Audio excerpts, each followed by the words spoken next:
everybody, Sean Keating here. I'd like to welcome you to this week's Dental Up podcast here at Keating Dental Arts in beautiful Irvine, California. Today we have our best buddy, Dr. Jack Ringer, man. Dude, what's up, good to Jack? see you, man. Jack's good to see you. You're so busy. You're always, man, every day of the week, this guy's got something going, and so we got to do more podcasts together. I need to come in, but Monday's your only days off, but it's like, by Monday, I'm usually like trying to get my head together by Tuesday or Wednesday, so I've been doing them mostly on Thursdays and Fridays, but... we could work something out, just got to get a little bit of planning and to come down or whatever. That's awesome that you're so busy, though, dude. All right, So, dude, let's dental up a little bit. Good idea. What do we got to talk about? I think you were talking a little bit about this Uveneer. It's been around for a little bit, but you've been doing it in your practice a little bit here and there. But tell me a little bit about this Uveneer. It's for a direct chair side, right? Yeah. So one of the biggest headaches for a dentist is working with direct composite to make it look good. There's just so many aspects about composite that don't make it very user-friendly. In the old days when you were doing like a filling in the back with amalgam, you could train a monkey to put it in. It would, but with composite, with adhesives and moisture control and curing and everything, it's a little bit more tedious. Now in the front, now you got to add the element of aesthetics. Yes. So companies throughout who knows how long now have been trying to develop methods, techniques, devices to make that process a little bit more simple. So a few years ago, I was at an AACD meeting, and I was walking around the exhibit hall, and I come across a booth, and there's a lady there with a product called Uveneer, not Y-O-U, but Veneer. And she asked me to come over and have a look at it, and what she designed was this matrix system.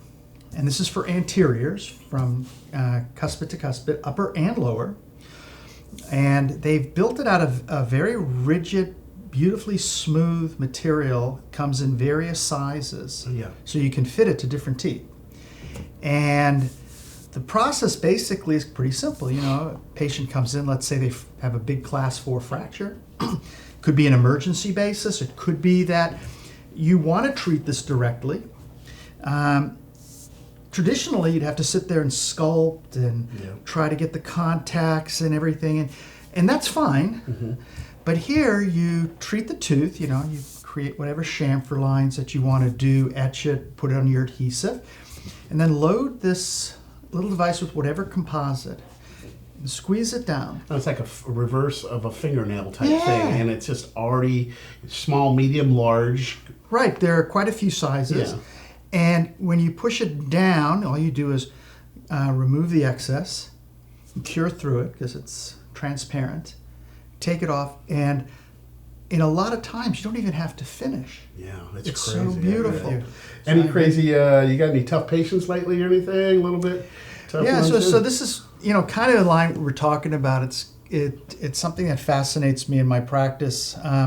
We were just talking about it a second ago about stuff in the back. Very few patients are that critical. Every one of us have had that weird patient that even on a second molar that you put an all ceramic restoration, turn around and say, it doesn't quite look exact, and you just that's say, where you got to know where they got that.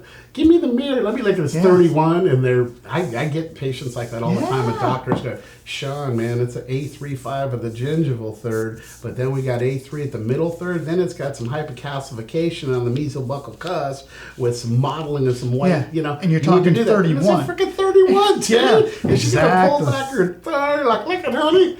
But you know what? They pay our bills, but it's almost like you got to police those kind of patients at the beginning. It's like, dude, you got to cut. You got to, like, sometimes in football, you got to punt on third down when it's so bad, or whatever. I've had patients ask for a magnifying glass. Can you believe that?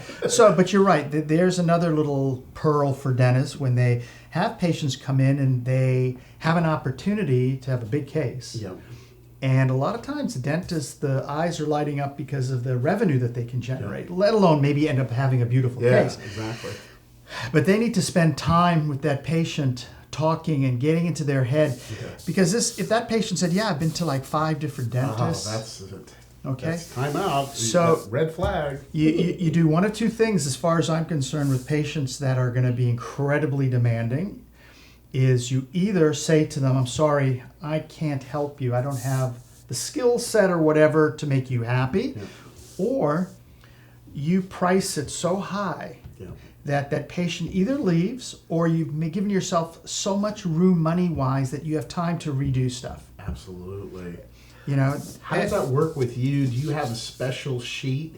Like some guys, they have them sign something at seating before you cement them. Even. Oh, yeah. And like, what do you do for that? Like when bigger cases, like when you get the okay, let's cement, because once we cement them, we got to cut them off. And I can't tell you how many times they cement them and maybe the underlying opaque layer or something masking out.